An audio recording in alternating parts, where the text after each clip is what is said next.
அவுது பில்லாஹி மினஷ் ஷைத்தானிர் ரஜீம். பிஸ்மில்லாஹிர் ரஹ்மானிர் ரஹீம். எல்லா புகழும் இறைவனுக்கே, அல்லாஹுடைய அன்பும் அருளும் என் பெருமான ரசூலை கரீம் ஸல்லல்லாஹு அலைஹி வஸல்லம் அவர்கள் மீதும் நம் அனைவரின் மீதும் உண்டாவதாக. அல்ஹம்துலில்லாஹ். அல்லாஹுடைய கிருபையினால நம்ம ஒவ்வொரு வார வெள்ளிக்கிழமையும் அல்லாஹுடைய வார்த்தைகளை கொண்டும் அல்லாஹுடைய தூதருடைய வழிகாட்டுதலை கொண்டும் சில நசீஹத்தை நம்ம கேட்டுட்டு வரோம். அல்ஹம்துலில்லாஹ். அதன் அடிப்படையில் போன வாரம் ஆரோக்கியத்தை பற்றி பேசணும். இந்த வாரம் இன்ஷா அல்லாஹ் நம்ம ஆன்மீகத்தை பற்றி பேச போகிறோம். சரியா? ஆன்மீகம்னா என்ன அப்படின்னா இபாதத், வணக்க வழிபாடு. சரியா? முழுக்க முழுக்க இஸ்லாமிய மார்க்கம் அப்படின்னு சொல்லும்போது வெறும் வணக்க வழிபாடை மட்டும் அல்லாஹ் சொல்லலை. 24 மணி நேரம் நம்மளை தொலை சொல்லியிருக்கானா? அப்படி கிடையாது. இருந்தாலும் நம்மளுடைய ஆன்மீகம் சம்பந்தப்பட்ட விஷயத்துல தான் அல்லாஹ் எல்லாத்தையுமே நம்மளை கரெக்டான முறையில் செலுத்திட்டு இருக்கிறான். என்ன செஞ்சாலும் இப்போ நம்ம சாப்பிட்றோம்னு வச்சுக்கோயேன், உணவு சாப்பிட்றோம், அந்த உணவை கொண்டு நம்ம ஆரோக்கியம் பெறுறோம். ஆரோக்கியத்தை கொண்டு என்ன செய்யறோம்? நம்ம இபாதத் செய்யறோம். இப்போ உணவுங்கிறது சாப்பிட்றது ஒரு ஆன்மீகம் சம்பந்தப்பட்டதா ஆயிரும், வணக்க வழிபாடா ஆயிருது. அதே போலத்தான் எல்லாமே நம்ம உடுத்தக்கூடிய உடை, பேசக்கூடிய பேச்சு, இது எல்லாமே ஆன்மீகம் சம்மந்தப்பட்டது போலதான் அல்லாஹ் ஆக்கியிருக்கான். ஆனா நம்ம சில நேரம் நம்ம என்ன செஞ்சிடறோம், அதை தவறான முறையில பயன்படுத்திடுறோம். எல்லாம் பாதுகாக்கணும். சரி, இதை கேட்கறதுக்கு முன்னாடி, ஆன்மீகத்தை பத்தி பேசுறதுக்கு முன்னாடி, இன்னைக்கு நம்ம எது ஆன்மீகம் அதுக்குள்ள வந்துடும். இருந்தாலும் முக்கியமான தலைப்பு நமக்கு என்ன அப்படின்னு சொன்னா, சஹாபாக்களுடைய நற்கூலியை நாம் பெறக்கூடிய ஒரு விஷயத்தை குறித்து நான் சொல்ல போறேன். சஹாபாக்களுடைய நற்கூலி நமக்கு கிடைக்க போகுதா? யோசிச்சு பாருங்க. அது ஒன்று ரெண்டு சஹாபாக்கள் இல்லை, 50 சஹாபாக்களுடைய நற்கூலி நமக்கு கிடைக்கும். அந்த அமல் வேணுமா? சொல்லணும்ல. முதல்ல அந்த 50 சஹாபாக்களுடைய நற்கூலி அப்படிங்கிறத விட சஹாபாக்கள் எவ்வளவு அந்தஸ்துல இருக்காங்க. சஹாபாக்கள்னா யாருமா? சொல்லுங்க பாப்போம். சஹாபாக்கள்னா யாரு? நபி ஸல்லல்லாஹு அலைஹி வஸல்லம். தூக்கத்துல இருந்து விழிச்சு சொல்லணும், தூங்கிக்கிட்டே சொல்லக்கூடாது, வெளுத்துருவேன். சஹாபாக்கள்னா யாரு? ரசூல்லான்னு தான் கேட்க. அதுக்கப்புறம் என்னது சிம்பிளா சொல்லிட்டாங்க, ரசூல்லாவுடைய ஃப்ரெண்ட்ஸுங்களாம். கரெக்ட். உங்க பாஷையில நபி அவர்களுடைய தோழர்கள். அதுவும் தோழருங்கிறது போல நம்ம ஃப்ரெண்ட்ஸுங்க மாதிரிலாம் கிடையாது. அவங்க ஃப்ரெண்ட்ஸுங்க முழுக்க முழுக்க நபி ஸல்லல்லாஹு அலைஹி வஸல்லம் அவர்களை அதிகமா நேசிச்சவங்க, அவங்கள அப்படியே பின்பற்றியவங்க, உயிருக்கு உயிரா நேசிச்சவங்க. அப்படிதானே உமர் நேசிச்சாரு. சுப்ஹானல்லாஹ். அதே போலதான் எல்லா சஹாபாக்களும். எந்த அளவுக்கு அப்படின்னா, நபி ஸல்லல்லாஹு அலைஹி வஸல்லம் அவருடைய முடி கூட, சின்ன ஒரு முடிமா, அந்த முடிக்கு கூட அவ்வளவு நேசம் இருந்துச்சு. ரசூல்லாவுடைய முடிய இந்த முஆவியான்னு ஒருத்தர் இருந்தார். ரசூல்லாவுடைய ஃப்ரெண்டுல சஹாபாக்கள்ல முஆவியான்னு ஒருத்தர். அந்த முஆவியாவுக்கு நபி ஸல்லல்லாஹு அலைஹி வஸல்லம் அவர்களுடைய ஒரு 3-4 முடிகள் கிடைச்சிச்சான். அந்த முடிக்கு ஒரு வரலாறு சொல்லுவாங்க. ரசூல்லா ஹஜ்ஜத்துல் விதாவில் ஃபர்ஸ்ட் ஒரே ஹஜ் தானே செஞ்சிருக்காங்க. அந்த ஹஜ்ஜத்துல் விதாவில் நபி ஸல்லல்லாஹு அலைஹி வஸல்லம் அவர்கள் மொட்டை அடிப்பாங்க. அப்படிதானே மொட்டை அடிக்கணும்ல? ஹஜ் செய்யறவங்களாம் என்ன செய்யணும்? கடைசியா மொட்டை அடிக்கணும். அப்ப மொட்டை அடிக்கும் போது ரசூல்லா என்ன செய்யறாங்கன்னா, அந்த முடிய சில பேருக்கு பங்கிட்டு கொடுக்கறாங்க. நம்ம முடியல அப்படி கிடையாது, அந்த வேல்யூ கிடையாது. ரசூலுல்லாவுடைய வியர்வை, அவங்க வெட்டி போட்ட நகம், அவங்களுடைய மேலே போத்திருக்கக்கூடிய ஷாலுக்கு கூட ஒரு சஹாபி கேட்பாங்க, அல்லாஹ்வுடைய தூதரே, இந்த ட்ரெஸ் ரொம்ப அழகா இருக்கு, எனக்கு கொடுங்களேன்னு கேட்டுருவாங்க. உடனே என்ன செய்வாங்க? ரசூல்லா கொடுத்துருவாங்க. எதுக்கு கேட்டாங்க? அவங்க உடுத்துறதுக்கா? அந்த சஹாபி அவங்க கஃபனுக்கு. அந்த சஹாபி இறந்ததுக்கு அப்புறம் ரசூல்லா மேனியில இருந்த அந்த ஆடை எனக்கு என்ன செய்யணும் வேணும் அப்படிங்கிறதுக்காக கஃபன். இது எதுக்காக சொல்ல வந்து அப்படின்னா, இப்படி சஹாபாக்கள் உயிருக்கு மேலா நேசிச்சிருக்கிறாங்க. ஒண்ணு, சஹாபாக்களை சிறப்புகள்ல தெரிஞ்சுக்கிட்டு அவங்களுடைய நற்கூலி என்ன, அது எப்படி கிடைக்குங்கிறத நான் சொல்றேன். ரெண்டாவது என்ன சிறப்புனா, உயிரோடு வாழும் போதே சஹாபாக்கள்ல சிலரை பார்த்துதான் ரசூல்லா நீங்க சொர்க்கவாசின்னு சொல்லியிருக்காங்க. புரியுதா? இப்ப சஹாபாக்கள்ல சொர்க்கவாசிகள் வாழ்ந்திருக்கிறாங்க. நம்ம பார்க்க போறோம்ல, இந்த 50 பேருடைய நற்கூலி இருந்தால் இருக்கலாம், அல்லாஹு ஆலம். அந்த 50 பேருடைய நற்கூலியில ஏதாவது ஒரு சஹாபி சொர்க்கவாசியா அதுக்குள்ள இருந்துட்டாங்கன்னா நமக்கு இன்ஷால்லா என்ன செய்யும்? சொர்க்கம் கிடைக்கும்ல. அப்ப நடமாடக்கூடிய அந்த உயிரோடு இருக்கும் போதே ரசூல்லாவுடைய வாயிலிருந்து நீங்க சொர்க்கவாசி அப்படின்னு சொன்ன ஒரு கூட்டம் என்றால் சஹாபாக்களுடைய கூட்டம் தான். அதே போல அல்லாஹ் குர்ஆன்ல சஹாபாக்களை பார்த்து, உங்களை எனக்கு பிடிக்கும், நீங்க எப்படி என்ன பிடிக்குமோ அது போல உங்களை எனக்கு பிடிக்கும் சொல்லுவோம் இல்லையா? உன்னை எனக்கு ரொம்ப பிடிச்சிருக்குன்னு சொல்லுவோம் இல்லையா? அல்லாஹ் சஹாபாக்களை பார்த்து சொல்லியிருக்கான். வார்த்தை சொல்லிட்டா, அரபுல சொல்லிட்டா, ரலீனா, அதாவது ரலியல்லாஹு அன்ஹு வ ரது அன்ஹு. எந்த சூறாவில் வரும்? பையினா சூறாவில் லாஸ்ட் வரும். சூரத்துல் பையனா லம் யகுனில்லதீன கஃபருன் நம்ம படிக்கிறோம் இல்லையா, அந்த சூராவில் ரதியல்லாஹு அன்ஹும் வரது அன் ذَلِكَ லிமன் خَشِيَ ரப்பா அந்த வரும் இல்லையா, அந்த வார்த்தை ரசூல் அல்லாஹு தஆலா யாரை பார்த்து சொல்றான்னா சஹாபாக்களை பார்த்து. சஹாபாக்களே உங்களை எனக்கு ரொம்ப பிடிக்கும் அப்படின்னு சொல்றான். அப்படி அல்லாஹுவால் சர்டிஃபிகேட் கொடுக்கப்பட்ட சொர்க்கவாசிகள், அல்லாஹுக்கு பிடிச்சவங்க, ரசூல்லாவை நேசிச்சவங்க, ஏன் ரசூல்லாவை நேரில் பார்த்தவங்க யார்? நம்ம சஹாபாக்களுக்கு அடுத்து யாராவது ரசூல்லாவை பார்த்துருக்காங்களா? கிடையாது. ரசூல்லாவை பார்த்ததுனால தான் அவங்க சஹாபாக்களாவே ஆனாங்க. புரியுதா? அப்போ நபி ஸல்லல்லாஹு அலைஹி வஸல்லம் அவர்களுடைய உற்ற தோழர்களுடைய 50 பேருடைய நற்கூலி நமக்கு கிடைக்கும் இன்ஷா அல்லாஹ்.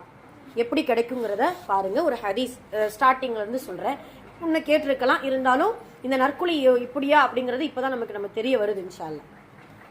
ரசூல் ஸல்லல்லாஹு அலைஹி வஸல்லம் அவங்க சொல்றாங்க, சயதி அலன்னாசி ஜமான் அப்படிங்கிற ஒரு வார்த்தை. சயதி அலன்னாசி ஜமான்னா ஒரு காலம் வரும், மக்களிடத்தில் ஒரு காலம் வரும். சயத்தினா ச அப்படிங்கிற அந்த வார்த்தை சீனு, சரியா?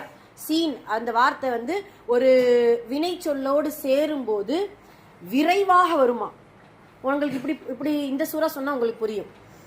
அல்ஹாகுமுத் தகாசுர் ஹத்தா ஜுர்துமுல் மகாபிர் கல்லா சௌஃப தஅலமூன் சும்ம கல்லா சௌஃப தஅலமூன். சரி இதுல சௌஃப வருதோ, சாரி இதுல சீன் மட்டும் வரல, ஏதோ ஒரு சூறாவில் வரும்.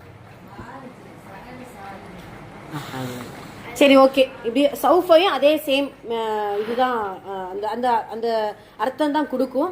இந்த இடத்துல எதுக்கு சொல்ல வந்தோன்னா சயத்தி அப்படின்னா விரைவாக உங்களிடத்தில் வரும். அலன்னாசி ஜமான், ஜமான்னா ஒரு காலம். என்ன காலம் அப்படின்னு சொன்னா, ஈமான் என்கின்ற ஒரு நெருப்பு கங்கை ஒரு மனிதன் கையில் வைத்திருப்பான். அந்த நெருப்பு கங்கை கையில வச்சா என்ன ஆகும்பா சொல்லுங்க பார்ப்போம். என்ன செய்வோம்? நம்ம கிட்ட ஒருத்தவங்க இப்படி சொல்றாங்க, ஒரு 10 நிமிஷம் இந்த நெருப்பு கங்கை கையில வச்சுக்கோ, வச்சேன்னா உனக்கு வந்து ஒரு 1 லட்சம் ரூபாய் பரிசு. நம்ம என்ன செய்வோம்? இல்ல நம்ம என்ன ட்ரை பண்ணுவோம், எப்படின்னா வச்சுட்டோம், ஐயோ சுடுது அப்படின்னு சொல்லி என்ன செய்வோம்? கையை மாத்துவோம், உருட்டுவோம், தூக்கி போடுவோம், கீழே மட்டும் விழக்கூடாது, அதுதான் டார்கெட். இப்போ அப்படியே செய்வோம். ஒரு கட்டத்தில் 10 நிமிஷம் டைம் கொடுப்பாங்க, இருந்தாலும் ஒரு 7 நிமிஷம் 8 நிமிஷத்துக்கு மேலே நம்மளால தாங்க முடியாது, என்ன செஞ்சிருவோம்? கீழே போட்டுருவோம். ஆனால் முயற்சி செய்கிறோம்ல, அந்த முயற்சிக்கான கூலி அல்லாஹ்வுடைய தூதர் என்ன சொல்ல வர்றாங்க தெரியுமா? ஒரு காலம் வரும், இந்த காலத்துல நாம எல்லாருமே ஈமான்ங்கிற அந்த நெருப்பு கங்க கையில வச்சுக்கிட்டு இருக்கிறோம். ஈமான்னா புரியுதா? ஈமான்னா என்ன புரிஞ்சிருக்கீங்க? ஈமான்னா இரையச்சம், உறுதி, தக்வாவோடு வாழ்றது, அல்லாஹ் பார்க்கறாங்கிற அச்சம், மறுமையை நம்புறது, சொர்க்கத்தை டார்கெட் பண்றது, நரகத்தை பயப்படுறது, அல்லாஹ்வை பார்க்கணுங்கிற ஆசைப்படுறது, இது எல்லாம் சேர்ந்த ஒரே வார்த்தையில சொல்லணும்னா ஈமான். அந்த ஈமான் அந்த வார்த்தையை அதிகமா அல்லாஹ்விடத்துல கேளியா, அல்லாஹ் ஈமானோடு வாழ்ந்து ஈமானோடு மரணிக்கக்கூடிய பாக்கியத்தை கொடுன்ட்டு அல்லாஹ்ட்ட நிறைய கேட்கணும், சரியா? ஏன்னா உங்களுக்குள்ள வேர்க்கல, அப்ப அந்த இறைவனிடத்துல அந்த அப்படி துவா செய்யணும், அல்லாஹ் ஈமானோடு வாழ்ந்து ஈமானோடு மன்னிக்கக்கூடிய பாக்கியத்தை கொடுன்னு சொல்லிட்டு அல்லாஹ்வுடைய தூதர் அதான் சொல்றாங்க. ஒரு காலம் வரும், அந்த ஈமானோடு வாழக்கூடியது எதுக்கு சமம் அப்படின்னா கையில் நெருப்பு கங்கை வைப்பதற்கு சமம். ரசூலா அப்படியே அந்த ஹதீஸை சொல்றேன், கவனமா கேட்கணும். நெருப்பு கங்கை அந்த மனிதன் என்ன செய்வான்? அப்படி இப்படின்ட்டு என்ன செய்வான்? அப்படியே உலட்டுவான், அப்படியே தூக்கி போடுவான், எல்லாம் செய்வான். கடைசியில அந்த நெருப்பு கங்கை என்ன செஞ்சிருவான்? விட்டுருவான். ஆனால் விடாம அந்த ஈமான உறுதியா யார் வழிகெடுத்தாலும், யார் வஸ்வசா பண்ணாலும், ஊசலாட்டம் பண்ணாலும், ஏன்னா நீங்க இப்ப இருக்கக்கூடிய நம்ம காலம், உங்களுடைய காலம் எப்படி இருக்கு தெரியுமா? ரொம்ப மோசமான காலம், அதை நாங்க ஒத்துக்கிறோம். ஏன்னா உங்களுடைய பேரண்ட்ஸுடைய காலம், எங்களுடைய காலம்லாம் பார்த்தீங்கன்னா இந்த அளவுக்கு வந்து சீரழிவுகள், இந்த அளவுக்கு கெட்டு போறதுக்கான வாய்ப்புகள்லாம் கம்மி. இப்போ அதிகமாயிடுச்சு. ஒரு படிக்கணும்ட்டு ஃபோன் எடுத்தாலும் என்ன செய்றீங்க? உங்களுக்கே தோணுதா? நீங்களே யோசிச்சு பாருங்க, உங்களுடைய நிலைமை எங்களுக்கு புரியுது. பெற்றோர்களை நாங்கள் என்ன செய்கிறோம் அதை நாங்கள் தெரிஞ்சுக்கிறோம். என்னன்னா அந்த ஃபோனில் படிக்கணும்னு எடுக்கிறோம், பார்த்தீங்கன்னா ஏதாவது ஒரு ரீல்ஸை பார்க்கணும்னு தோணிடுது, ஏதாவது ஒன்று ஆடு வந்துடுது, ஓ இப்படி பார்ப்போம் அப்படி பார்ப்போம் அப்படின்னு சொல்லிட்டு என்ன இது வஸ்வசவாயிடுது.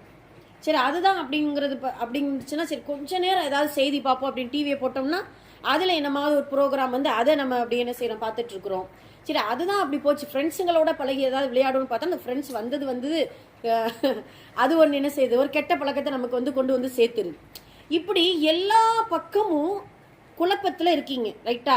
எல்லா பக்கமும் நாங்கள் எப்படி ஈமான கையில் பிடிச்சிட்டு இருக்கிறது?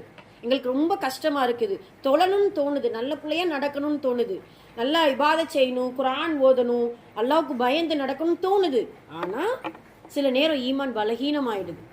இந்த துனியாவை பார்த்து, இந்த துனியாவில் நடக்கக்கூடிய ஃபித்னா குழப்பங்களை பார்த்து, சில சூழ்நிலைகளை பார்த்து நாங்கள் எங்களையே என்ன செய்கிறோம், சில நேரம் அது நல்ல பிள்ளைய நடக்க முடியல. அப்படிதானே, அதானே உண்மை, இருக்கா இல்லையா? அதுதான் உண்மை. நம்மளால நீ யோசிச்சு பாருங்க, 5 நேரமும் கரெக்டாக நான் தொழுகிறேன் அப்படின்ட்டு சொல்றவங்க குறைவு, எல்லாம் பாதுகாக்கப்பட்டவர்களை தவிர. அப்படிதானம்மா? என்னன்னா அந்த தொழுகைக்கூடிய அந்த எண்ணம் நமக்கு வரல. அப்படின்னா என்னது? ஈமான்ல நம்ம பலகீனமா இருக்கிறோம். அந்த நெருப்பு கங்க நம்ம கையில் என்ன செஞ்சு இருக்குது, சுட்டுட்டே இருக்குது அப்படின்னு அர்த்தம்.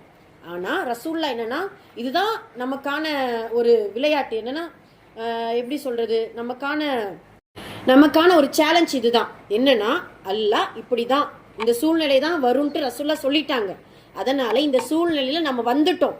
இப்ப நீங்க என்ன செய்யணும் அப்படின்னா, அந்த ஈமான எப்படியாவது சண்டை போட்டு, அந்த ஷைத்தான்கிட்ட சண்டை போட்டு வஸ்வசா செய்யக்கூடிய அந்த சூழ்நிலைகள்லாம் உடைச்சு தள்ளிட்டு, முழுக்க உங்களுடைய உள்ளத்தை யார்கிட்ட என்ன செய்யக்கூடாது, கொடுக்காம இறைவனிடத்துல மட்டும் ஒப்படைச்சிட்டியா அல்லாஹ், என்ன நீ பார்த்துக்கோ, நான் ஈமானோடு வாழணும்.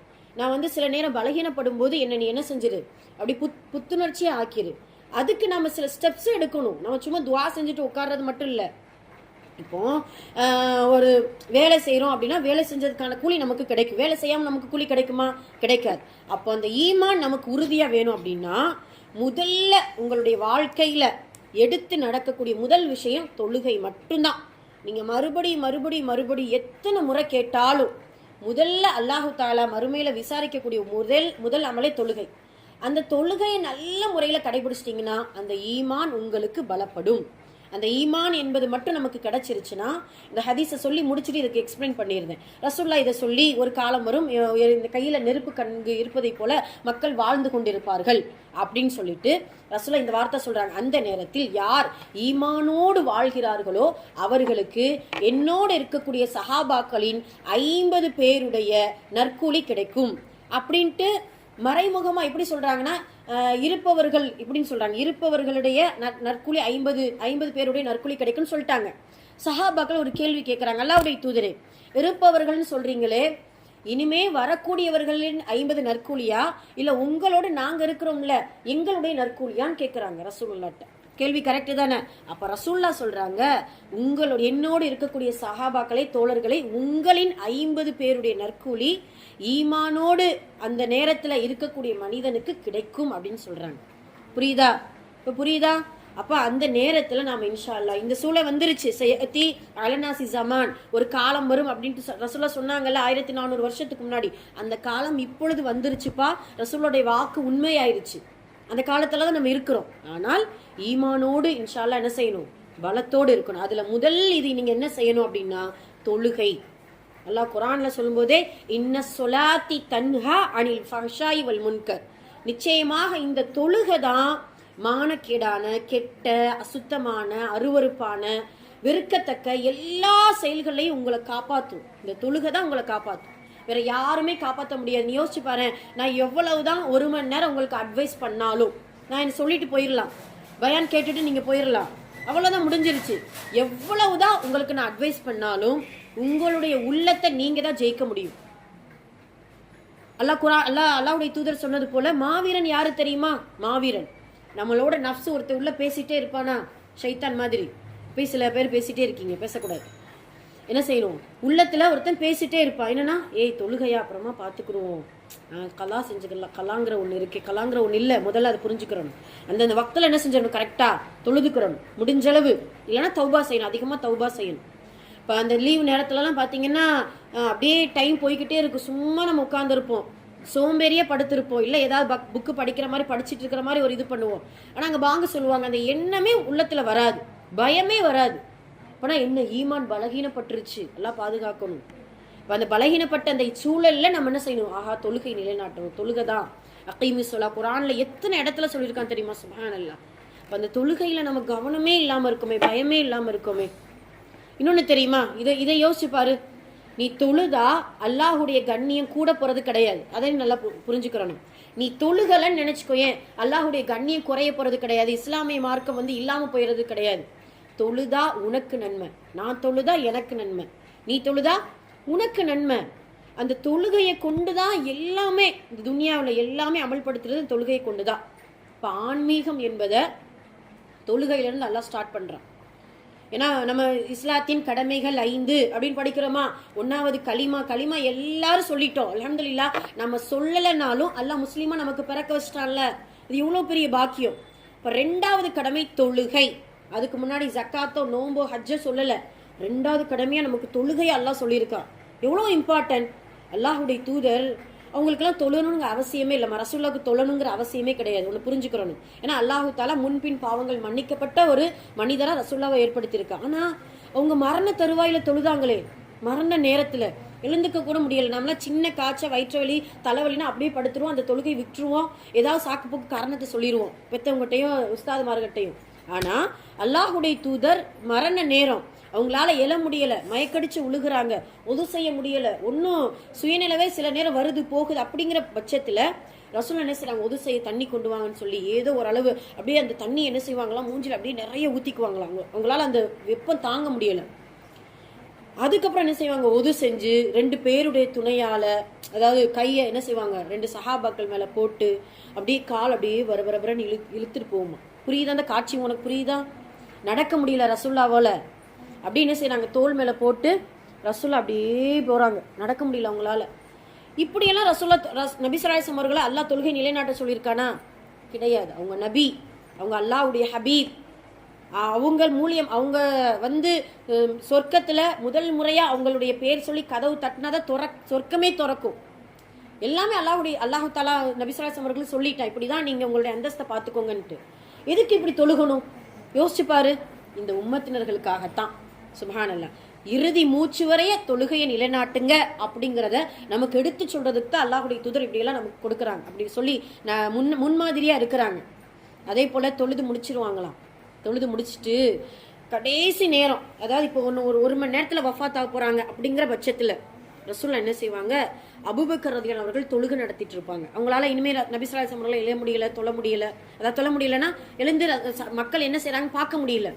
இப்போ திரையை விலக்கி பார்க்குறாங்க. ஏன்னா அந்த அப்போல்லாம் பார்த்தீங்கன்னா ஒரே ரூமில் திரை போட்டிருப்பாங்க. இங்கிட்டு ரசூலுல்லாஹ்வுடைய வீடு, திரைக்கு அப்புறம் பார்த்தீங்கன்னா தொழுகை பள்ளி, அந்த மாதிரி தான் கட்டியிருப்பாங்க. சரியா? அவ்வளோதான் இடமே. அப்போ நபி ஸல்லல்லாஹு அலைஹி வஸல்லம் திறந்து பார்த்து சிரிக்கிறாங்களாம், இந்த தொழுகை நடக்கிறத பார்த்து. சுப்ஹானல்லாஹ். எனக்கு பின்னால், ஏன்னா நபி ஸல்லல்லாஹு அலைஹி வஸல்லம் அவங்களுக்கே புரிஞ்சிருச்சு இறுதி நேரத்தில் நம்ம இருக்கிறோம். நம்ம இல்லைனாலுமே ஒரு இமாம், அந்த இமாமுக்கு பின்னாடி எல்லாருமே தொழுகையை நிலைநாட்டுறாங்க. அல்ஹம்துலில்லாஹ் யா அல்லாஹ், நீ கொடுத்த பொறுப்பை நான் என்ன செஞ்சுட்டேன், நல்ல முறையில் நிறைவேற்றிட்டேன். அதனால ஒரு சிரிப்பு. அந்த சிரிப்புக்கு விளக்கம் சொல்லுவாங்கம்மா அறிஞர்கள். சுப்ஹானல்லாஹ். இப்போ யோசிச்சு பாரு, லுகருக்கெல்லாம் பார்த்தீங்கன்னா பெரிய பள்ளியில் ஒரு சொஃப்பு தான் இருந்துச்சான், ஒரே ஒரு சொஃப்பு தொழுகைக்கு. பள்ளி பார்த்தீங்கன்னா பிரம்மாண்டமாக, ஏதோ டெல்லியிலையோ அமெரிக்காவில் இருக்கிற மாதிரி பிரம்மாண்டமாக பள்ளி கட்டிட்டு இருக்கிறோம் நம்ம ஊருக்கு. எத்தனை பள்ளி, ஊருக்கு அதுக்கும் சம்மந்தமே இருக்காது. ஆனால் தொழக்கூடியவர்கள் மிக குறைவு. அந்த பள்ளியில் எவ்வளவு ஃபெசிலிட்டிஸ், அதாவது உள்ரூமில் பார்த்தீங்கன்னா ஏசி, ஃபேனு, உட்கார சேரு, சாஞ்சிக்க தூணு, ஒது செய்ய ஒரு இடம், பாத்ரூம், எவ்வளவு வசதிகள். அப்படி இருந்து நம்மளால என்ன செய்ய முடியலை, தொழுக முடியலை. இப்போ நமக்குமே அப்போல்லாம் இப்போ பலஸ்தீன் மக்கள்லாம் பாருங்க, தொழுகை இடம் இல்லாமல் அந்த இடுபாட்டுக்கு அந்த அந்த இடிஞ்ச கட்டிடத்துக்கு நடுவில் தொழுகிறாங்க முசல்லா போட்டு. நமக்கு பாய்க்கு மேலே ஜம்கால மாதிரி அழகா முசல்லான்னு நம்ம சொகுசா ஃபேனுக்கு நேரம், லைட்டுக்கு நேரம் குழுன்னு தொழுதுட்டு இருக்கிறோம். யோசிச்சு பாரு. இப்போ இவ்வளவு வசதிகளை எல்லாம் செஞ்சு கொடுத்துட்டு அகைமி சொலா, ஹையா அல சொலா, ஹையா அலல் ஃபலான்ட்டு காதலையும் வாங்கிட்டு கேட்கக்கூடிய திறனை கொடுத்துருக்கான். பார்த்தீங்களா? எல்லாம் நமக்கு சிந்திக்கக்கூடிய திறனை கொடுத்துருக்கான். கல்வி, தொழுகை எப்படி தொழுகணும் நேர்த்தியா. நம்மளுடைய நானிமா தாதிமா தொழுகையெல்லாம் பார்த்தீங்கன்னா எல்லாம் கபுல் செய்யணும், இருந்தாலும் அவங்களுடைய தொழுகைலாம் தொழுகை மாதிரியே இருக்காது. அந்த மாதிரி தக்பீர் கட்டி இப்படியே பார்க்கும், அப்படி பார்க்கணும் யார் வாரா யார் போறா. ஏன்னா அவங்களுக்கு அது தெரியல, அந்த எளிமை இல்லை. புரியுதா? ருக்கு சுஜுதெல்லாம் பார்த்தோன்னா அல்லாஹ் அக்பர் அப்படி இருக்கும். ஆனால் அல்லாஹ் நமக்கு ஒரு கல்வியை கற்றுக் கொடுக்கக்கூடிய பாக்கியத்தை கொடுத்து, தொழுகனா இப்படிதான் இருக்கணும், கரெக்டான முறையில் தக்பீர் கட்டணும், நல்ல முறையில் தர்த்தீபா தஜ்வீதோடு ஓதணும், ருக்கு கரெக்டாக செய்யணும், சுஜூது 7 உறுப்புகள் மேலே நம்ம சுஜூது செய்யணும், உறுப்புகள் வைத்து சுஜூது, எவ்வளவு கல்விகள், எவ்வளோ ஞானத்தை நமக்கு கொடுத்துருக்கா. ஆனால் நாம் என்ன செய்யலை, தொழுகலை. ஃபஜ்ர் தூங்கிட்டோம், லுஹர் ஸ்கூலுக்கு போயிட்டோம், அஸ்ர் டியூஷன் போயிட்டோம், மக்ரிபு மறந்துட்டோம், இஷா தூங்கிட்டோம். எத்தனை காரணம் நம்மளால சொல்ல முடியும்? எத்தனை நாள் சொல்ல முடியும்? யோசிச்சு பாரு. நாளைக்கு கியாம நாள் வந்தால் மாட்டிக்குவோம். புரியுதா? கியாம நாள் கியாம நாளும் மரணமும் அல்லாஹுடைய கையில் இருக்குது. எப்போ வேணாலும் மரணிக்கலாம். இப்போ மகரீப் தொழுதுட்டோம், இஷாவில் நம்ம தொழ முடியுங்கிற ஏதாவது உத்தரவாதம் இருக்கா? இல்லை. நாளைக்கு எல்லா தயாரிப்புகளும், அதான் நாளைக்கு ஸ்கூல் போகணும், படிக்கணும், அது இதுன்ட்டு நிறைய டைம் டேபிள் வச்சுருப்போம். ஆனால் நாளைக்கு கியாம நாள் வந்தால் என்ன செய்வீங்க? என்ன செய்வோம் நம்ம? என்ன மீக்கால, அதாவது நம்ம யார் இஸ்ராஃபில் சூறு ஊத ஆரம்பிச்சிட்டாருப்பா. எந்த அடையாளமும் இல்லை. 10 அடையாளங்கள் அல்லாவுடைய அல்ல வரும். எக்ஸாம்பிளுக்கு சொல்றேன், இப்படியும் நடக்கலாம். ஏன்னா அல்லாவுடைய கையில தானே இருக்குது. ஒரு கோபப்பட்டுட்டான், போ கியாம நாளை நான் ஏற்படுத்திடுறேன் அப்படி ஏற்படுத்திட்டோன்னா நம்ம நிலைமை அந்த நேரம் என்ன செய்வோம் தெரியுமா? ஐயோ கை சேதமே யல்லா, எனக்கு ஒரு உயிரை கூட நான் மறுபடியும் என் துனியாவுக்கு போய் நல்லாமல் செய்யறேனே கதறுவோமா? ஆனா என்ன செய்ய மாட்டான், அல்லாஹ் கொடுக்கவே மாட்டான். அவ்வளவுதான், நோ எக்ஸ்கியூஸ், அவ்வளவுதான், முடிஞ்சிருச்சு. அல் வக்தின் தஹா, உன்னுடைய டைம் முடிஞ்சிருச்சு. அந்த கடிகாரத்துல அந்த பேட்டரி இருக்கிற வரைக்கும் தான் அந்த முள்ளு சுத்தும். பேட்டரியவே எல்லாம் என்ன செஞ்சிருவான், எடுத்துருவான். அவ்வளவுதான். உலகம் சுழலாது, நமக்கு மீண்டும் உயிர் வராது, நமக்கு எந்த ஆயுள் காலம், எந்த ஒரு சான்ஸும் எல்லாம் கொடுக்க மாட்டான். அப்ப இப்படி இருக்கிற நேரத்துல நாம எப்படி ஆன்மீகத்துக்குள்ள எவ்வளவு ஈடுபாடா இருக்கணும்?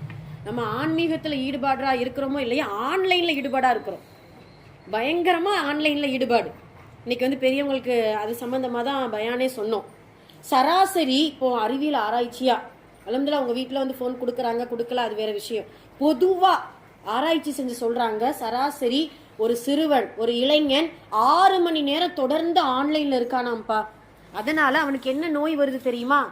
ஐஏடின்னு சொல்லிட்டு ஒரு நோய். மெய் மறந்து, பாத்தியா? அதுதானே உண்மை. இதெல்லாம் நமக்கே நடக்கும். போனை பார்த்துட்டே இருப்போம், மெய் மறந்து உட்காந்துருவோம். யார் கூப்பிட்டாலும் 2 தடவை 3 தடவை கூப்பிட்டாதான் அந்த காதே கேட்கும். ஒன்று புரியுதா? அந்த ரூஹெல்லாம் போனுக்குள்ள போயிரும். நம்ம ரூஹெல்லாம் என்ன செஞ்சிரும், போனுக்குள்ள போயிரும். அப்படி இருக்குது. அப்ப அமைதி. சரி, அப்ப ஆன்லைன்ல தான் நம்ம என்ன செய்யறோம், அதிகமா ஈடுபாடா இருக்கிறோம். அதுல என்ன நோய் வரும் தெரியுமா? அமைதியா இருக்கு. என்ன நோய் வருது தெரியுமா? சயின்ஸ் ரீதியா கண்டுபிடிச்சிருக்காங்க. ஐஏடிங்கிற ஒரு நோய் வருதா? என்ன, யாருக்கு டெஃபினேஷன் தெரியும் சொல்லுங்க? ஐஏடி இன்டர்நெட் அடிக்ஷன் டிசார்டர் அப்படின்னு சொல்லிட்டு ஒரு நோய். இன்டர்நெட்ல, அதாவது என்னது, ஆன்லைன் அடிமைகள்னு அர்த்தம். அந்த நோய் அந்த அதிகமா ஆன்லைன்ல உபயோகப்படுத்துறவங்களுக்கு வந்துருது. அது மூலியமா என்ன வெளிப்படும்? ஏதாவது பொக்கலங்கிக்கலாம், காய்ச்சல், தலைவலி, பைத்தியம் பிடிச்சிருங்க. அந்த நோயின் வெளிப்பாடு என்ன? பைத்தியம். ஆனா பைத்தியம் தெரியாத பைத்தியம், வெளியே தெரியாத பைத்தியம். பார்க்க ஆள் அப்படி இருப்பாரு, பேசி பார்த்தா, பழகி பார்த்தா, எப்ப பார்த்தாலும் போனை பத்தி, எப்ப பார்த்தாலும் அந்த ரீல்ஸை பாத்தியா, இந்த படத்தை பாத்தியா, இப்படி இருக்கு அப்படி இருக்கு. அத சும்மா காட்சியா பாக்குறத, சும்மா ஒரு பிலிமா, ஒரு படமா பாக்குறத நிஜத்துல நிகழ்த்த பாப்பாராம். புரியுதா? நிகழ்த்த பாப்பாங்களாம். சிறுவர்களா இருந்தாலும் சரி. இப்போ என்னன்னா, நீங்க விளையாடுவீங்களா பப்ஜி கேம், அந்த கேம், ஃப்ரீ ஃபயர்லாம், என்ன செய்வான், டுப்னு சுடுவான். அங்க போடுறா, இங்கே கடிடா அப்படின்னு சொல்லுவான்ல. அதே போல சின்ன பிள்ளைங்க நீங்களாம் என்ன செய்வீங்க, சுடுவோம் அப்படின்னு என்ன செய்வான். அதை செயல்படுத்த பாக்குறீங்க பாத்தீங்களா? இது சின்ன விளையாட்டு. அதே இது இளைஞர்கள் ஆனதுக்கு அப்புறம் இது ஒரு லவ் ஸ்டோரியை பாக்குறோம், இல்ல வேற ஏதாவது தவறான காட்சிகள் பாக்குறோம், நிகழ்த்தி பார்ப்போமே அப்படிங்கிற எல்லாம் பாதுகாக்கணும். இல்லம்மா, இது ஐஏடியுடைய அந்த நோயின் வெளிப்பாடு. அதுக்கு தனியா என்ன சொல்றது, இந்த மாதிரியான பாதிப்புகள் ஏற்படுங்கிறத சொல்றாங்க. உடல் ரீதியாக, உள்ள ரீதியாக செயல்படுத்த ஆரம்பிச்சிருவோமா, நல்லா பாதுகாக்கணும். அதனால தான் இப்படி ஆன்லைனுக்கு அடிமையாகாம ஆன்மீகத்துக்கு என்ன செய்யணும், இன்ஷா அல்லாஹ் அடிமையாகணும். முதல்ல என்ன செய்யணும்,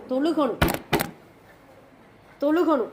இன்னைக்கு உஸ்தாத் சொன்னது போல குளிர்ல எந்திரிச்சு ஒது செய்யறது எவ்வளவு கஷ்டமா இருக்கு. ஆனால் குளிர்ல எந்திரிச்சு ஒது செஞ்சவங்களுக்கு சுப்ஹானல்லாஹ், அல்லாஹு தஆலா சொர்க்கம் கொடுக்கறேன்னு வாக்குறுதி கொடுக்கறான்.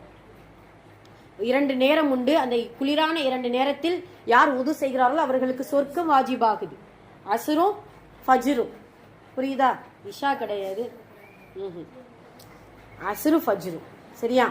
ஏன் இஷா சொல்லன்ட்டு தெரியல, இருந்தாலும் அஸ்ர் ஃபஜ்ரு தான் நமக்கு என்ன செய்யுது, அந்த இது கிடைக்கும். சரி, ஓகே, குளிரான நேரம். அதனால இன்ஷா அல்லாஹ் தொழுகையை நல்ல முறையில் நிறைவேற்றுங்க. அந்த யோசிச்சு பாரு, நீ இப்படி யோசிய, தொழுகைக்கு மட்டும் அல்லாஹ் இந்த ஷர்த்தை கொடுத்துருந்தான்னா 1000 ரூபாய் தர்மம் செஞ்சு தான் நீ தொழுகணும். அதே போல் ஒவ்வொரு வக்துக்கு புது ட்ரெஸ்ஸு தான் போட்டு தொழுகணும். அதே போல் பள்ளி வாசலுக்கு போய் தான் தொழுகணும்.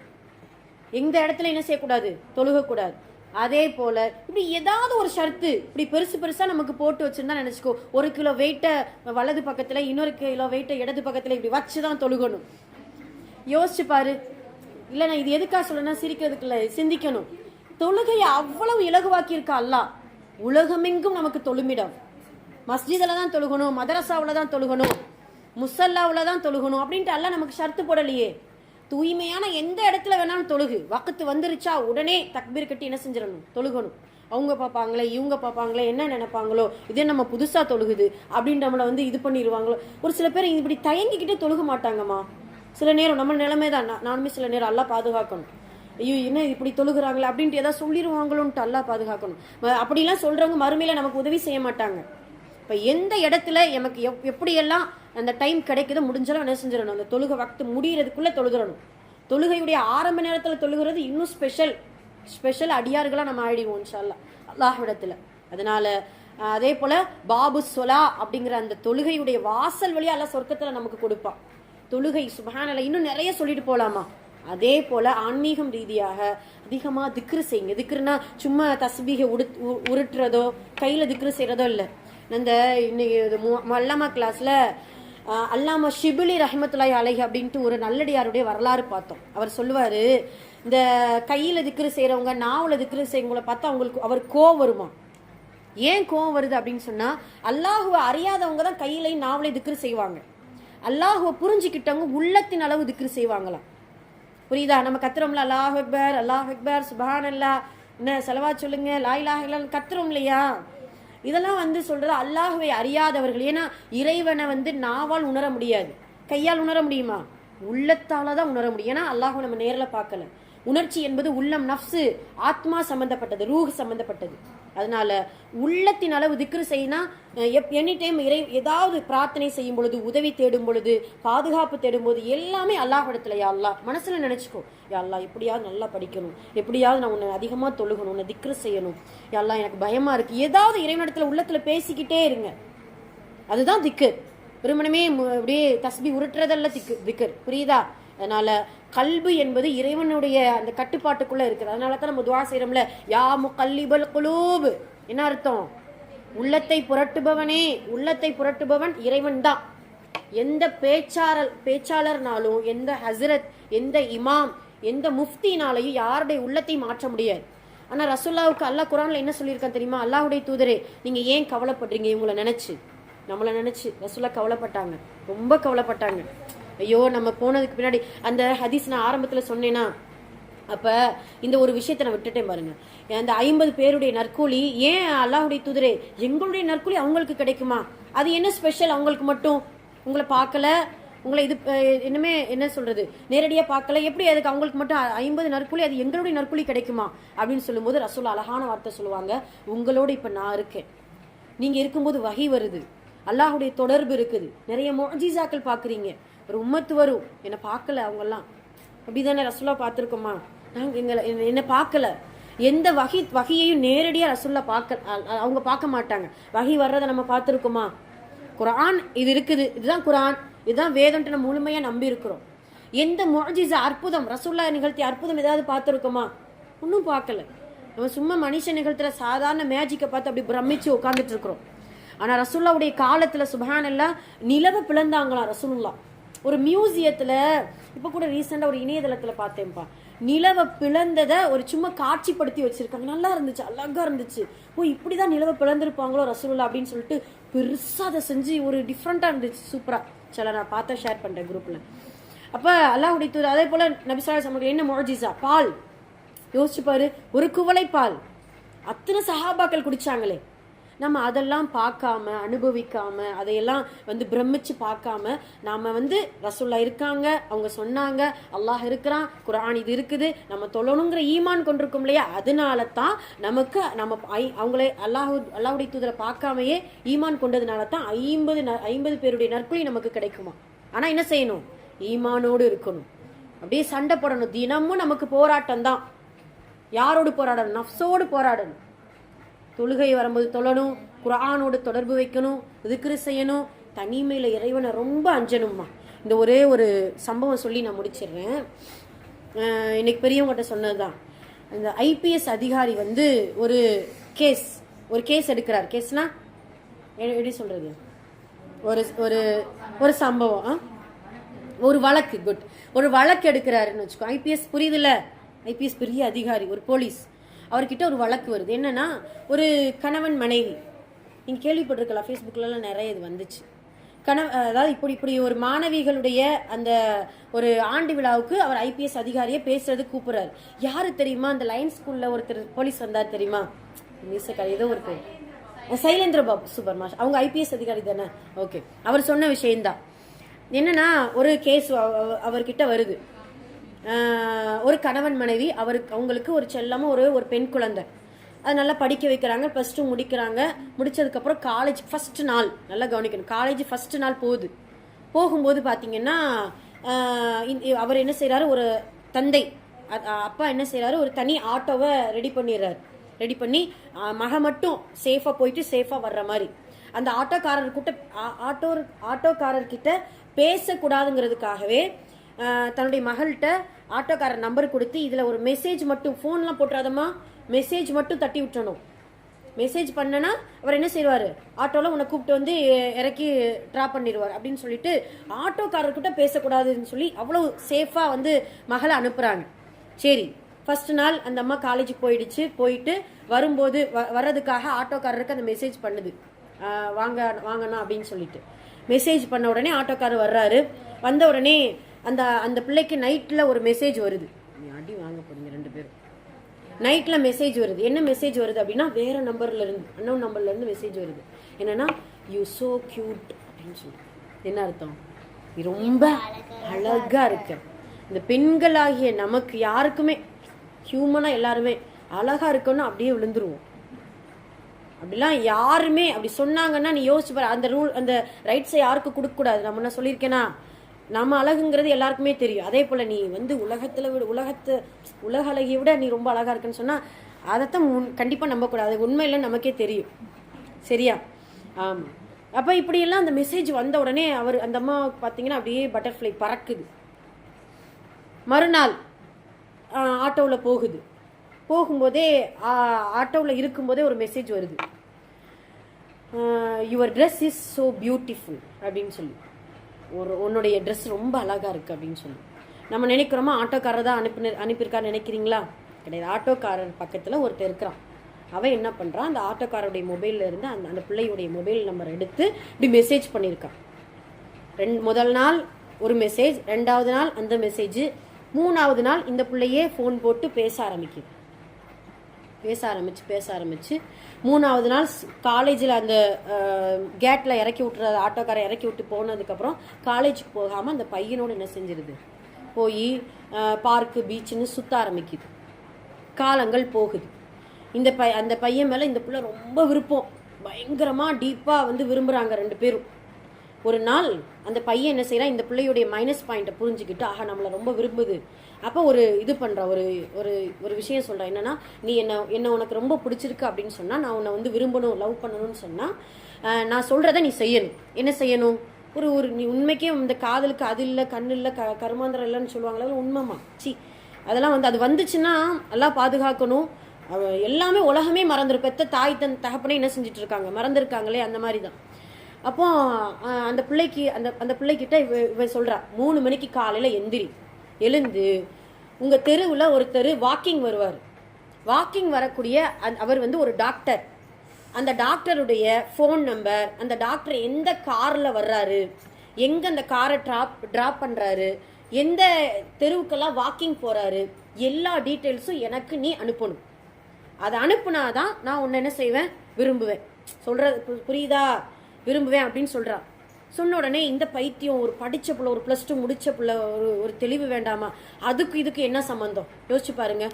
இந்த அம்மாவும் என்ன செய்து, அம்மா தூங்கிட்டு இருக்கிறாங்க, எழுந்து 3 மணிக்கு அதே போல போகுது. போனா வந்து ஒருத்தர் வந்து என்ன செய்யறாரு, வர்றாரு. அந்த டாக்டருடைய சிம்பிள் இருக்கும் தெரியுமா அந்த கார்ல, அதை பார்த்து கண்டுபிடிச்சு ப்ளஸ் மாதிரி. அப்போ அந்த காருடைய கலரு, காருடைய நம்பரு, அவர் வந்து எந்தெந்த தெருவில் வாக்கிங் போகிறாங்க எல்லாம் பார்த்தீங்கன்னா டீட்டெயில்ஸாக அந்த அந்த பையனுக்கு மெசேஜ் பண்ணி விட்டுருது. பண்ணிட்டு இது வந்து ஒன்றும் தெரியாத மாதிரி போய் தூங்கிடுது. அத்தா அம்மா கூட தூங்குனா காலையில் 7:30 மணி ஒரு தெருவில் அந்த டாக்டர் கொலை செய்யப்பட்டு கிடக்குறாரு. உனக்கு புரியுதா எது எப்படி கொலை நடந்துச்சுன்னு? அவனுடைய டார்கெட்டே அவன் அந்த டாக்டரை கொலை செய்யணும். கொலை செய்யறது யாருக்குமே அந்த டீட்டெயில்ஸ் வந்து அவனே கலெக்ட் பண்ணா ஏதாவது இதாயிரும் அப்படின்னு சொல்லிட்டு இந்த பெண்ணை வந்து கொஞ்சம் இது பண்ணி டைவர்ட் பண்ணி ஒரு கலெக்ட் பண்ணி கொலை செஞ்சுட்டான். மறுநாள் போலீஸ் எல்லாம் விசாரணை செய்யறாங்க. ஒரு வழியா அந்த கொலைக்காரன் அந்த கத்தி இதெல்லாம் கையில வச்செல்லாம் இது பண்ணுவாங்க இல்லையா, கண்டுபிடிச்சு அந்த கொலைகாரனுடைய செல்லை வந்து இது பண்றாங்க, அதை பாக்குறாங்க. பார்த்தா ஒரு மெசேஜ், அந்த டீட்டெயில்ஸ் அந்த பிள்ளை அனுப்பிச்சிச்சா, ஓ இதனாலதான் இவன் கொலை பண்ணியிருக்கானோ, கரெக்டா அந்த டைம் வந்து கொலை பண்ணியிருக்கானோ அப்படின்னு சொல்லிட்டு இந்த ஃபோன் நம்பருடைய அட்ரஸை கண்டுபிடிச்சு அவன் அந்த வீட்டுக்கே போயிட்டாங்க போலீஸ் எல்லாம். போய் பார்த்தா அவங்க அப்பா பார்த்த உடனே போலீஸ் வந்து சொல்றாங்க, இப்படி உன் மக தான் வந்து கொலைக்கு வந்து உடந்தையா இருந்திருக்காங்க அப்படின்னு சொல்லும்போது, யாரை பார்த்து, என் பிள்ளைய பார்த்து நீ எப்படி சொல்லலாம்? ஏன்னா வாப்பா அவ்வளவு நம்பிக்கையோடு அனுப்புறாரு, பாதுகாப்பா அனுப்புறாரு, என் பிள்ளை அவ்வளவு வந்து காலேஜ் படிக்கணும்னு சொல்லிட்டு. அப்போ போன உடனே ரொம்ப சண்டை போலீஸுக்கும் அந்த வாப்பாவுக்கும். ஒரு வழியா இங்க பாருங்க, உங்க மக தான் மெசேஜ் பண்ணிருக்கு, உங்க மக நம்பர் தானே இது, எல்லாம் இது பண்ணி உட்காந்து பேச ஆரம்பிச்ச உடனே அம்மாவும் வாப்பாவும் ரொம்ப அழுகுறாங்க. இது பார்த்தோன்னா கல் மாதிரி உட்கார்ந்து இருக்குது. அப்போ என்னன்னா அதுக்கு தூக்கு தண்டனை. ஏன்னா கொலைக்கு யார் உடந்தையா இருந்தாங்களோ, கொலை செஞ்சாங்க எல்லாத்துக்கும் ஒரே இது மாதிரி தானையா, அந்த மாதிரி. அப்போ இந்த ஐபிஎஸ் அதிகாரி சொல்றாரு, நல்ல பிள்ளையா நல்ல குடும்பமா இருக்கிறதுனால இந்த சட்டத்துல இன்னொரு வழி இருக்குதான். என்னன்னா கொலை செய்தவன் கொலையை செய்ய வழி கொடுத்தான் இல்லையா, அவை வந்து அப்ரூவ்ட் ஆயிரணுமா. அப்ரூவ்டுனா நான் எனக்கு இதுக்கு சம்மந்தம் இல்லை, இவன் தான் முழுக்க அப்படின்னு சொல்லி அப்ரூவ்ட் ஆகி விட்டுட்டோம்னா இந்த மாவுக்கு தண்டனை கம்மி ஆயிடும், ஓரளவு கொண்டு போய் இதுல இருந்து இந்த கேஸ்ல இருந்து விடுவிச்சிடலாம். இது வந்து ஒரு வழி இருக்கு. அந்த வழியை உங்களுக்காக, உங்க குழந்தைக்காக, உங்க பிள்ளையுடைய எதிர்காலத்துக்காக, நான் காலேஜ் படிக்க போகுதுன்னு சொல்லியிருக்கீங்க, எதிர்காலத்துக்காக நான் சொல்றேன் அப்படின்னு சொல்லி அந்த ஐபிஎஸ் அதிகாரிகள் அந்த போலீஸ் எல்லாம் உட்காந்து பேசுறாங்க. இந்த பிள்ளை என்ன செஞ்சிருக்கணும்? சரி நான் அப்ரூவ்ட் ஆயிடுறேன் அப்படின்னு சொல்லியிருக்கோம்ல, நான் அந்த பிள்ளை என்ன சொல்லிச்சு தெரியுமா? இறந்தாலும் செத்தாலும் வாழ்ந்தாலும் அவனோடு தான், அவனுக்கு எதிராக ஒரு வார்த்தை கூட நான் பேச மாட்டேன் அப்படின்னு சொல்லிடுது. இப்போ என்ன ஆகும்? பிடிச்சி ஜெயிலில் போட்டாங்க, அவனுக்கு ஆயுள் கால தண்டனை, இந்த பிள்ளைக்கு 10 வருஷம் கடுங்காவல் தண்டனை. லைஃபை போயிடுச்சா, எல்லாமே போயிடுச்சா. எதனால எப்படி யூஸ் பண்ணணும், யார்கிட்ட பேசணும், தனிமையில எப்படி இருக்கணும், இஸ்லாமிய மார்க்கம் ஒன்று பார்த்து நமக்கு சொல்லி கொடுக்குது. பெற்றோர்கள் எவ்வளவுதான் கண்டிச்சாலும் எவ்வளவு கண்டிக்க முடியும்? நீங்க யோசிச்சு பாருங்க, என்ன செய்ய முடியும் பெற்றோர்களால? மறைவான விஷயத்தை அறிய முடியுமா? ஸ்கூல் போய் நீங்க என்ன பண்றீங்கன்னு பார்க்க முடியுமா? நம்ம பெற்றோர்கள் வந்து சில பெற்றோர்கள் வேலைக்கு போயிடுவாங்க. வேலைக்கு போன பெற்றோர்கள் இருந்தால் நம்ம என்ன செய்யறோம், வீட்டில் என்ன செய்யறோம், பொறுப்பா இருக்கிறோமா இல்லையா, படிக்கிறோமா படிக்கலையா, போறோமா வர்றோமா, யார்கிட்ட பேசுறோம், நம்மளை நம்பி தானே விட்டுட்டு போறாங்க. எல்லாம் ஈமான். அந்த ஈமான் மட்டும் உங்களுடைய உள்ளத்துல ஸ்ட்ராங்கா சின்ன வயசுல இருந்து பயத்தோடு, இறைவன் பார்க்கறாங்கிற அச்சத்தோடு, நம்மளுடைய குடும்ப சூழ்நிலைகள், நம்மளுடைய சுச்சுவேஷன், இஸ்லாமிய மார்க்கம். இன்னொன்று தெரிஞ்சுக்கோ, நீ எவ்வளவு தப்பு பண்ணாலும் இஸ்லாமிய மார்க்கத்துல எல்லாம் கலகம் வராது. அது உனக்கு தான், அது வந்து அல்லாஹ் பாதுகாக்கணும். செய்யறவங்களுக்கு தான் அந்த தண்டனைகள் அல்லாஹ் பாதுகா, இம்மையிலையும் சரி மறுமையிலையும் சரி. அதனால இன்ஷா அல்லாஹ் ரொம்ப ரொம்ப ரொம்ப கவனமா ஒவ்வொரு அடியும், ஒவ்வொரு வயசை நீங்க போக போக பயங்கர சவால்களை நீங்க சந்திப்பீங்க. அது வந்து உண்மையான விஷயம். டீனேஜ் பருவம் வரும், படிப்பீங்க, காலேஜ் போவீங்க, நிறைய ஃப்ரெண்ட்ஸுங்கள் கிடைப்பாங்க, ஃபோன் உங்களுக்கு தனிப்பட்ட ஃபோன் கொடுப்பாங்க. ஏன்னா அது அந்த சூழ்நிலைகள் இப்போ வந்துருச்சு. ஃபோன் இல்லாமல் இருக்க முடியுதா? எல்லாருடைய வீட்லேயும் அம்மாவுக்கு ஒரு ஃபோன், அத்தாவுக்கு ஒரு ஃபோன், பிள்ளைக்கு ஒரு ஃபோனு, அண்ணனுக்கு ஒரு ஃபோன், எல்லாரும் தனித்தனி ஃபோன்கள் வந்துருச்சு. ஏன்? படிப்பு அந்த மாதிரி ஆயிடுச்சு. அது எதுக்காக? நம்பிக்கையோடு என் பிள்ளை நல்ல முறையில் படித்து ஒரு ஒரு ஏஜுக்கு வந்துடணும், ஒரு ஸ்டேஜுக்கு வந்துடணும் அப்படிங்கிறதுக்காகத்தானே. இப்போ இது எல்லாத்திற்கும் அடித்தளம் என்ன? ஈமான். அதை மட்டும் இன்ஷா அல்லாஹ் அந்த நெருப்பு கங்கு போலதான் இருக்கும், கஷ்டமா இருக்கும், கவலையா இருக்கும். ஐயோ எல்லாருமே சுதந்திரமா இருக்காங்களே, நம்ம ஃப்ரெண்ட்ஸுங்கெல்லாம் நம்ம இது பண்ணி இருக்காங்களே, நம்மளை வந்து அல்லாஹ் நம்ம இஸ்லாமிய மார்க்கம் அரெஸ்ட் பண்ணி வைக்கல. அதை புரிஞ்சுக்கிறணும். இது நம்ம சுதந்திரமான மார்க்கம், இந்த இஸ்லாமிய மார்க்கம் மட்டும்தான். அது சுதந்திரம்னா நீ என்ன நினைக்கிற? வெளியில சுத்தி திரிகிறதும், எப்பயும் போல நான் ட்ரெஸ் பண்ணிக்கிறதும் அதுதான் சுதந்திரம் நினைக்கிறியா? கிடையாது. அதுதான் சுதந்திரமின்மை. நம்மளை மட்டும் அல்லாஹ் நீ இஷ்டத்துக்கு ட்ரெஸ் பண்ணிக்கோ அப்படின்னு சொன்னா என்ன அவங்க யோசிச்சு பாரு. இந்த பர்தா வேண்டாம், ஸ்லீவ்லெஸ் ட்ரெஸ் போட்டுக்கோ, உனக்கு பிடிச்சதை போட்டுக்கோ சொல்லியிருந்தா பார்க்க நல்லா இருக்கும். அதனுடைய விளைவுகள் யோசிச்சு பாரு. அல்லாஹ் அக்பர். இந்த ஃபர்தா போட்ட எத்தனை விஷயங்கள் நம்ம சந்திக்கிறோம்.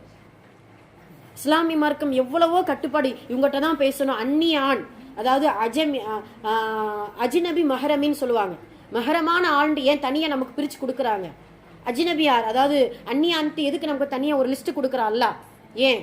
இவங்கெல்லாம் இயற்கையாகவே ஒரு தாயோ ஒரு சகோதரனோ ஒரு அண்ணனோ ஒரு சச்சாவோ பெரியத்தாவோ அவங்களுக்கு நம்ம மேல நம்ம பார்த்தா வந்து தவறான எண்ணம் வராது இயற்கையில.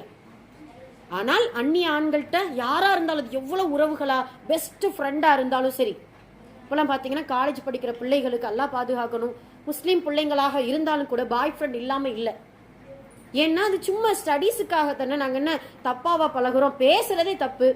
அல்லாஹ் குர்ஆன்ல அதைத்தானே சொல்றான். பேசுறதுன்னா இப்ப வந்து சூழ்நிலை அப்படி ஆயிடுச்சு. ஸ்டடீஸ்க்காக பேசுறீங்களா அது வேற. ஜாலியா போய் சுத்துறது, அவுட்டிங் போறது, என்ன சும்மா காஃபி குடிக்கலான்னு போறது, ஏதாவது செலிப்ரேட் பண்றது, ஒரு என்ன சொல்ல பர்த்டே செலிப்ரேஷனுக்கு வீட்டுக்கு போறது, எவ்வளவு விஷயங்கள் இருக்குது. யோசிச்சு பாருங்க.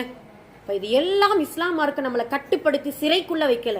இது சுதந்திரமான மார்க்கம். இந்த மார்க்கத்துல நல்ல முறையில அந்த சட்டத்தை கரெக்டான முறையில யோசிச்சு சிந்திச்சு அதன்படி செயல்பட்டோமே ஆனால் ஈமான் நமக்கு முழுமையா இருக்கும். அழகான முறையில அந்த கங்க கண்டிப்பா பாதுகாத்து கடைசி வரைக்கும் இன்ஷா அல்லாஹ் கீழே போடாம இருந்தோமையானால் 50 சஹாபாக்களுடைய நற்குலி நமக்கு உண்டு. அதனால இன்ஷா அல்லாஹ் தொழுகுங்க, நல்ல முறையில் தொழுகை நிலைநாட்டுங்க. தொழுகும் பொழுது எல்லா வஸ்வசாக்களும் வரும், அதெல்லாம் உதறி தள்ளிட்டு முதல்ல நான் உங்களுக்கு நஃபிலு சுன்னத்து எல்லாத்தையும் தொழுங்கெல்லாம் நான் உங்களுக்கு வந்து இது பண்ண மாட்டேமா. முதல்ல ஃபர்ல கரெக்டான முறையில் நல்லா, அதுவும் நல்ல நீண்ட நேரம் உணர்வு பூர்வமா தொழுவுங்க. சுன்னத் நஃபில் தொழுகிறதுக்கு உங்களுக்கு அல்லாஹ் மனசை கொடுத்துருவோம். சரியா? இன்ஷா அல்லாஹ். அதனால தொழுகை விடாம தொழுவுங்க. அதுதான் நம்மளுடைய ஈமானுடைய அடித்தளம், ஈமானை அதிகரிக்கக்கூடிய பாக்கியம். இன்ஷா அல்லாஹ். நடப்புமா? இன்ஷா அல்லாஹ்.